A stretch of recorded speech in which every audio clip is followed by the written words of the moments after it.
Messieurs, dames, bonjour. Entrez. Bonjour, ça va? Bonjour, Fiona. Oui, ça va? Oui. Dans Home Cinéma ce mois-ci, j'ai le plaisir de recevoir le réalisateur Thierry Michel, auteur de fiction mais surtout de documentaires comme Mobutu, roi du Zaïre, Congo River ou encore L'homme qui répare les femmes couronné d'un Magritte en 2016. À ses côtés, le duo Abel et Gordon. Formés à la scène, ils sont aujourd'hui auteurs, réalisateurs et comédiens de 4 longs métrages, dont le réjouissant Paris pieds nus, actuellement au cinéma. Après son incroyable périple africain et le témoignage unique qui en ramène, Thierry Michel effectue lui un retour aux sources. Il dresse le portrait intime et bienveillant d'une classe de 6e primaire implantée au pied des vestiges d'un passé minier dont les enfants ignorent tout. Thierry Michel, Abel et Gordon, des auteurs aux univers très différents, mais partageant une même singularité. Allez hop, Home Cinéma, c'est parti.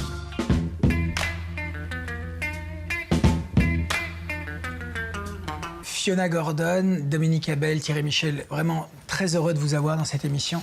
Donc Thierry Michel, vous êtes là pour votre dernier film, co-réalisé avec Pascal Colson, qui s'appelle Les enfants du hasard, dont on va parler. J'aimerais qu'on remonte un petit peu, qu'on parle bien sûr du film, mais qu'on parle aussi de vous, de votre trajet, de vos films, du Congo, que vous connaissez bien, que vous avez arpenté pendant de très nombreuses années. Et puis après, le nouveau film du tandem Abel et Gordon, Paris pieds nus, qui est votre 4e long métrage. Vous développez un univers très très singulier. D'ailleurs, vous êtes tous les deux des cinéastes, enfin tous les trois, des cinéastes très singuliers, très cohérents, qui avaient une filmographie implacable. Les vacances se sont bien passées? Bien passées. Tant mieux. C'est bon, mais c'est bon. Comme quoi, ce que j'ai fait l'année dernière, on a quand même un peu retenu. Tout le monde en religion islamique? Ah non. Lucas en moral? Que tu faisais dans la mine? Si votre grand-père n'avait pas décidé un jour de quitter son pays pour venir travailler à Charat, vous seriez en Turquie, sur un banc à l'école, en Turquie, au lieu d'être ici avec moi. De quoi parlent les enfants du hasard, Thierry? Le hasard en turc, puisque je filme une partie d'enfants de l'immigration, ouais. Ça veut dire la chance. Alors j'ai suivi une classe dans un lieu particulier, puisque c'est une ancienne cité minière, Charat, dans la banlieue liégeoise. Vous êtes de la région, hein? Oui. Et tous les enfants sont petits-fils de mineurs, et 17 sur 18 ne sont pas d'origine belge. Comportement, 2 sur 10.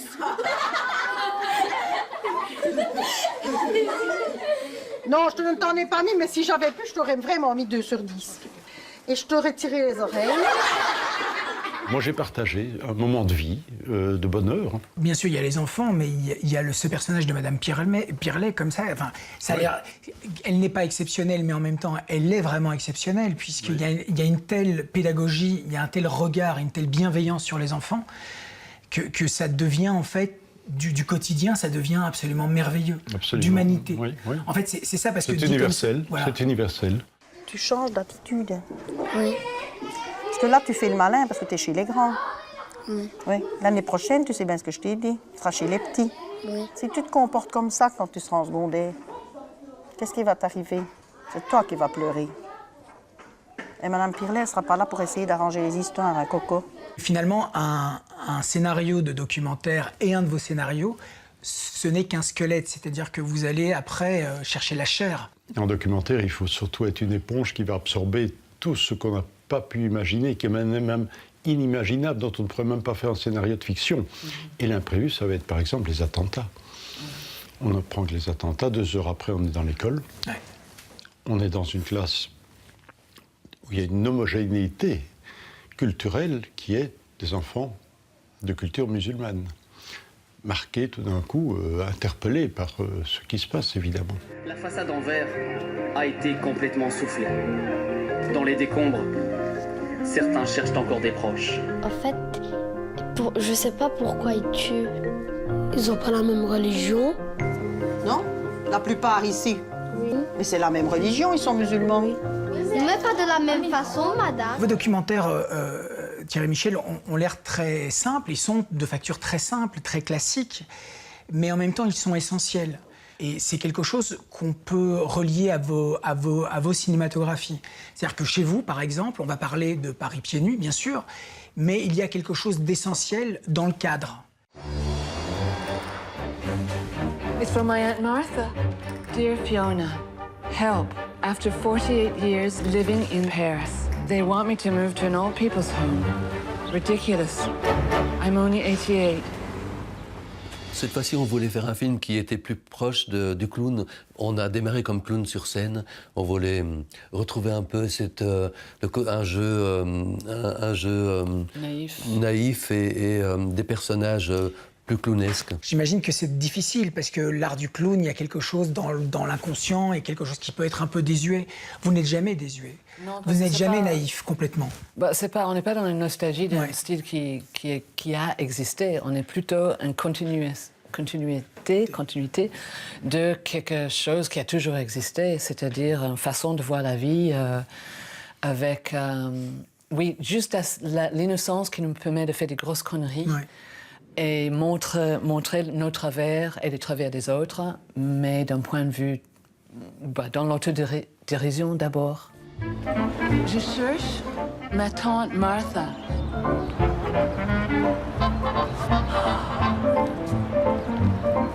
Photo? OK.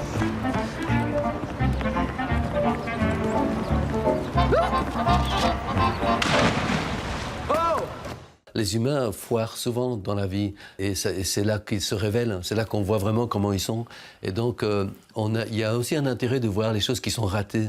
Et au niveau de la simplicité, c'est important pour nous parce que c'est là dans le squelette qui est le scénario, c'est là où on peut s'engouffrer, où le jeu peut naître, un jeu qui est peut-être plus amusant, plus original de ce qu'on aurait pu imaginer par écrit.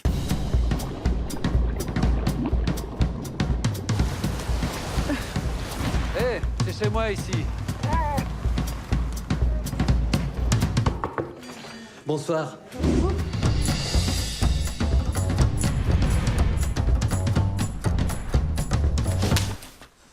Et tout ça est dans un style qui est vraiment votre style très particulier. Sauf que ici, pour la première fois, vous avez vraiment des monstres sacrés du cinéma qui vous accompagnent. Ouais. Vous avez Emmanuel Riva et Pierre Richard. Merde. C'est le dernier rôle d'Emmanuel Riva. C'est une superbe sortie, ce personnage qui est plein de vie, plein de désir, qui est tellement ludique. Comment vous avez réussi à convaincre Emmanuel Riva pour faire ce rôle? C'était pas difficile du tout, en fait. C'était plutôt difficile à nous convaincre, nous, qu'elle pourrait jouer dans un de nos films, parce qu'on connaît son registre. Mais on avait vu un petit truc qu'elle avait fait pour le New York Times, où elle était très espiègle, elle déconnait, elle portait un cap de Superman à un moment donné, en plastique. On dit, peut-être ça peut coller. Et puis on a appris qu'elle aimait bien Buster Keaton. Elle est poète aussi, elle écrivait des poèmes tous les jours. Mais ce qui était le plus extraordinaire pour nous, c'est qu'elle a façonné le personnage. Parce que pour nous, au départ, c'était un prétexte pour nous de clown de se balader dans Paris, de faire des bêtises, d'être perdu. Et elle, sa personnalité, sa passion, son indépendance, a complètement créé le personnage pour nous. On a filmé chez elle, dans son appartement, parce qu'on s'est dit jamais on va trouver un décor qui serait aussi riche et aussi imprégné de sa personnalité que son chez elle. Elle avait une petite porte, sa porte de la chambre, ça faisait quand elle ouvrait et quand elle l'a fermée, elle avait dit attention à l'ingénieur son, ne mettez pas d'huile dans cette charnière parce que j'aime bien le petit. Ouais, mais c'est tellement éloigné de l'image qu'on a d'elle, en fait. Oui, surtout la dernière image du grand film d'Anneke, Amour. Où on reste avec cette image de mortifère, en fait, de ce couple. Et donc là, vous amenez, en fait, le personnage à quelque chose de terriblement enfantin, de terriblement ludique, de terriblement lumineux, en fait. Ouais. Elle est comme ça dans la vie, on l'a découvert tellement curieuse. Elle regardait, dans un resto, on l'a rencontrée, elle regardait les gens dans la rue, elle rigolait de tout, avec son rire elle dit elle-même souvent, un rire de 14 ans. Elle trouvait qu'elle avait 14 ans, mais son corps n'était pas d'accord.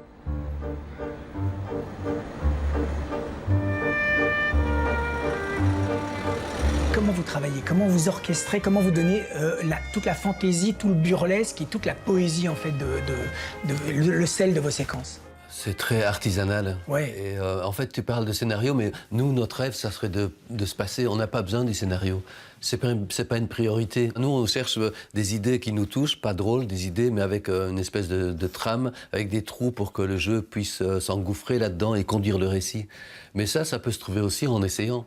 On n'a pas besoin de l'écrire. On aurait pu commencer à essayer, improviser, et puis un petit peu à la fois, on peaufine, on coupe, on commence. Et la danse, c'est comme ça. La danse, on adore danser, mais on n'est pas des danseurs. Mais vous dansez tout le temps, dans tous vos films, vous dansez. Ouais. Bon. On aimerait être danseur. Vous l'êtes. Vous l'êtes. Nous, on met une caméra sur pied avec un CD avec 12 tangos, et puis on filme et on regarde, et souvent on dit mais c'est mauvais, c'est pas possible. Et donc, s'il y a 2 secondes qui sont bien, on les garde, et puis après c'est un long travail, 2 ans, 2 ans de travail comme ça, et finalement on a une chorégraphie qui ressemble à rien, enfin à rien d'autre que la nôtre. Ya sola troilo cura, mal professore Zappa, Kruger of Meister Pugliese, e la revancha del tango.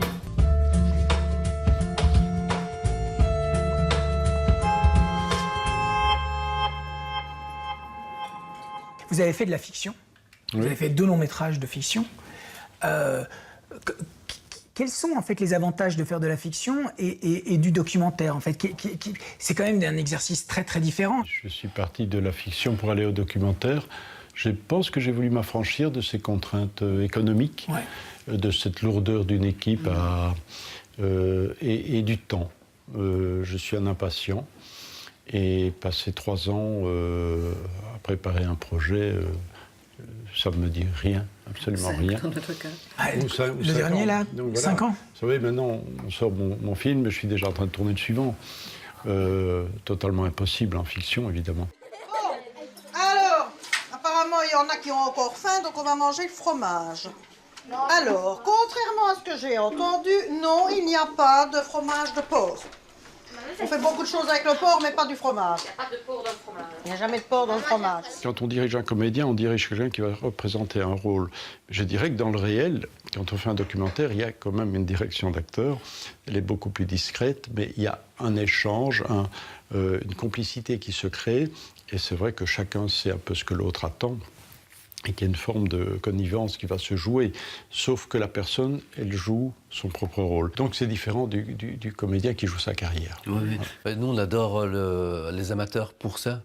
Et en tant que clown professionnel, on essaye d'apprendre de l'amateur. Mais chez nos personnages, on n'attend pas d'eux qu'ils jouent un personnage. On essaie plutôt aussi de trouver une connivence et une affinité dans le jeu pour qu'ils peuvent dévoiler quelque chose de vrai d'eux-mêmes. Sans en avoir l'air. Pour nous, c'est plutôt ça qui est intéressant. Comme la scène avec Pierre Richard. Tu manges trop vite. Je sais. Tu devrais téléphoner à ta nièce. J'ai écrit, elle ne m'a jamais répondu. Il se trouve que Pierre Richard, on va le recevoir dans une prochaine émission. Mais le moment absolument incroyable où il danse avec les pieds, avec Emmanuel Riva, c'est quand même un moment magique. Est-ce que c'est du contrôle, ça? Est-ce que c'est préparé? Est-ce que c'est... Bon, il faut dire quand même la vérité, c'est que les plans serrés, c'est nos pieds. Mais, Ah ouais, bien non, sûr.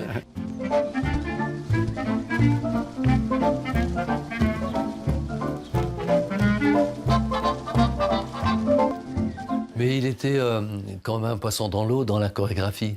Il nous a dit, je ne savais pas qu'il voulait faire Béjart. Enfin, il a fait l'examen d'entrée de Béjart, voilà. Et puis il est parti vers la comédie, mais quand on le voit jouer, quand on voit son corps... Il a fait du musical énormément, enfin. Oui, bon, lui, tout est facile pour lui. Mais ce qui est particulier dans les scènes qu'ils ont fait ensemble, c'était qu'il était très attentif à Emmanuel. Et il voulait que ça se passe bien pour elle. Bien sûr. Et ça, c'est aussi un bon clown, c'est ça. Quand on joue, on brille, mais quand c'est le tour de l'autre, on dit vas-y mon pote, sois bon, et on est là pour l'autre. Généreux. C'est pas le cas de tous les comédiens. Non, mais lui, mais... il est vraiment comme ça.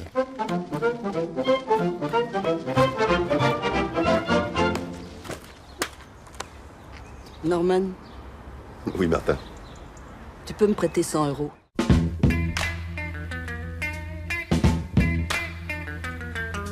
Dans vos documentaires, même vos films de fiction, Il y a vraiment un sens de la dramaturgie qui est très, très, très aigu. Ah oui. C'est-à-dire qu'effectivement, il y a toujours le bien, mais il y a le mal, Oui. et il y a vraiment le gris que vous déclinez. Et toute la période congolaise, jusqu'à L'homme qui répare les femmes, Oui. c'est un film que j'ai découvert et qui m'a vraiment bouleversé.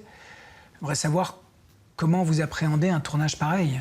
Comment ne pas être bouleversé et impacté Non, mais irrémédiablement. J'ai craqué, hein. J'ai craqué pendant le tournage. Et j'ai surtout craqué à la sortie du film. Je ne vois plus le film. Dans les zones de conflit, les batailles se passent sur le corps des femmes. The people of Eastern Congo, particularly the women of Eastern Congo, have to believe that the military is there for them, not to be an opportunity for abusing them. Je suis témoin d'atrocités de masse commises sur le corps des femmes et contre les femmes. Et je ne peux pas rester les bras croisés.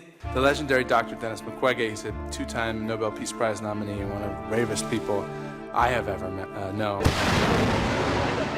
Aïe, aïe, aïe, aïe, faites vite, faites vite!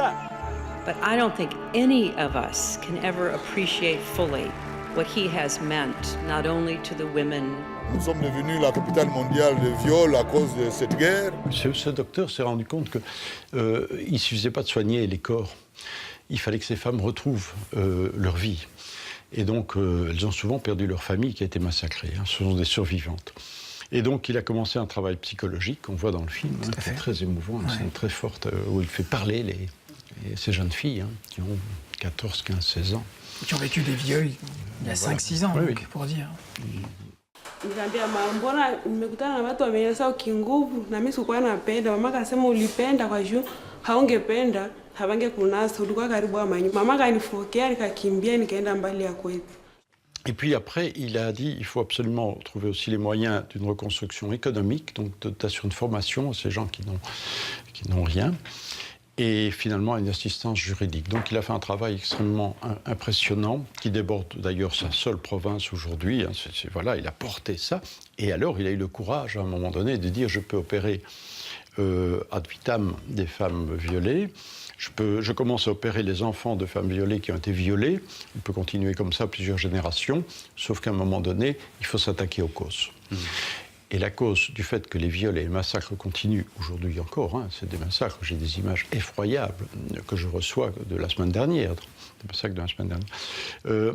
Il faut donc mettre fin à l'impunité, parce que le vrai drame qui se produit, c'est que ces gens sont totalement impunis, puisque ce sont des gens qui sont aujourd'hui au pouvoir, malheureusement, qu'ils soient militaires ou civils, qui ont été les commanditaires de ces actes.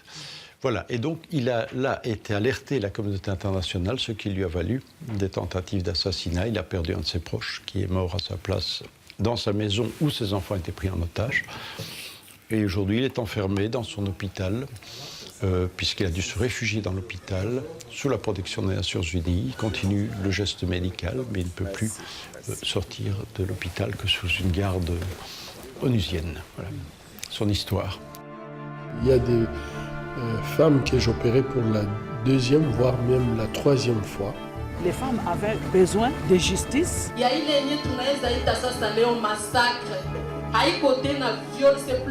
Nous voyons ce que même un œil de chirurgien ne peut pas s'habituer de voir. C'est un hommage à ce monsieur qui fait la fierté de l'Afrique aujourd'hui, hein, comme un Nelson Mandela, ou comme dans un autre continent, un Martin Luther King. Voilà, c'est des gens de référence dont notre conscience a tellement besoin.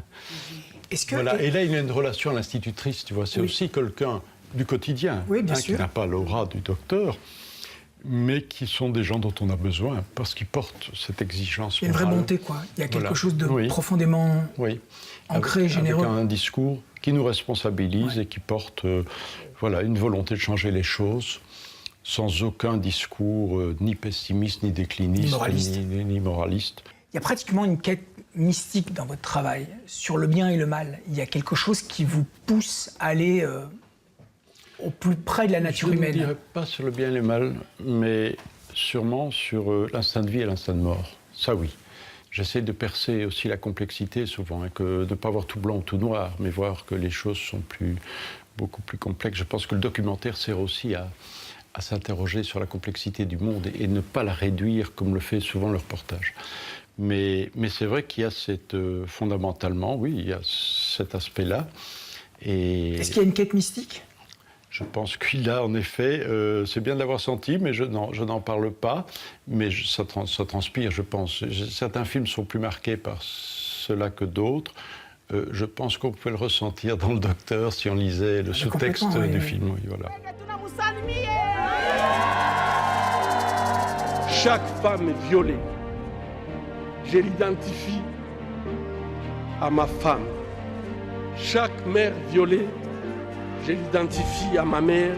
Et chaque enfant violé, je l'identifie à mes enfants. Comment pouvons-nous nous taire ? Je crois que les gens n'ont pas forcément conscience du travail autour de l'Afrique que vous avez fait, en tout cas sur le Congo. C'est vraiment un travail d'archiviste, de témoin, de passeur, de passage. Sans ce travail-là, c'est l'amnésie, c'est l'oubli, c'est le trou noir, en fait. Surtout dans un continent et un pays où il n'y a pas... il n'y a pas de cinéma, il n'y a même pas de télévision, il n'y a pas de journaux, il y a très peu de livres. Enfin, il y a des livres qui sont écrits sur le Congo de l'extérieur, c'est vrai. Mais donc, et les choses s'oublient très vite. Donc, c'est le but aussi du cinéma, et en particulier du cinéma documentaire, de garder cette mémoire. Oui, la fiction aussi. Hein, la fiction aussi, bien sûr.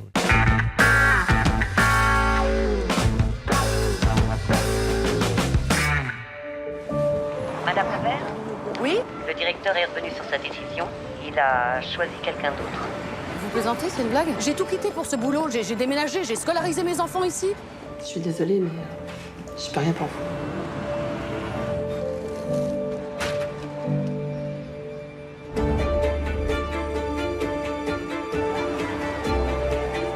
Je retourne au travail, dans une bijouterie avec une patronne sympa.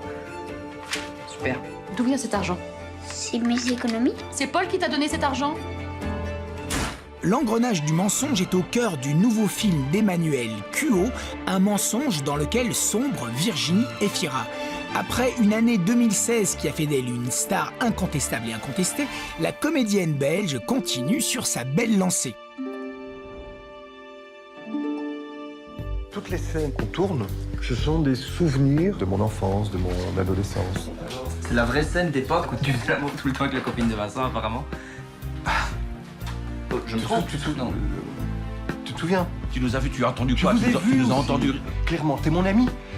Et bien j'attends d'un ami qui me dise, tu vois, si on est vraiment un ami. Tu m'écoutes? Alors c'est un ami, mais qui joue un petit peu. Moi, je vais me faire un café.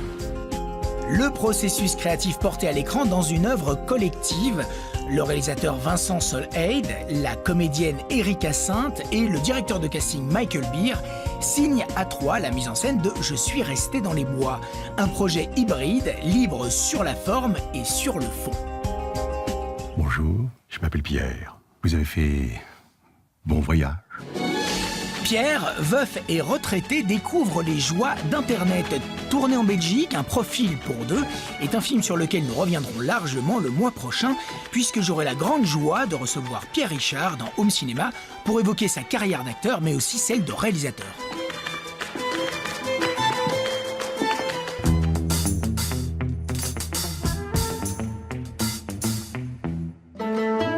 Le Festival Millennium propose depuis 9 ans le meilleur du cinéma documentaire mondial sur les grands enjeux de notre époque. Si vous voulez voir le monde autrement, dans sa beauté et toute sa complexité, rendez-vous jusqu'au 2 avril à Bruxelles, aux Beaux-Arts, mais pas seulement. Toutes les infos sur festivalmillennium.org.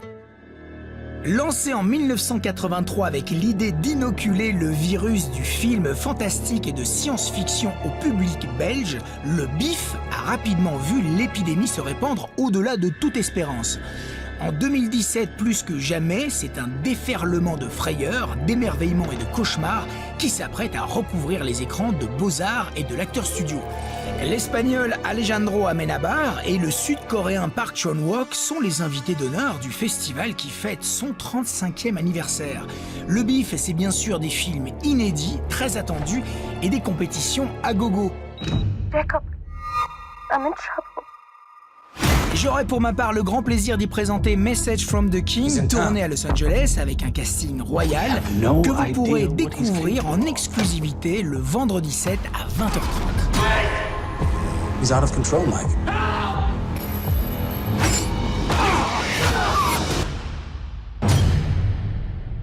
She was my sister.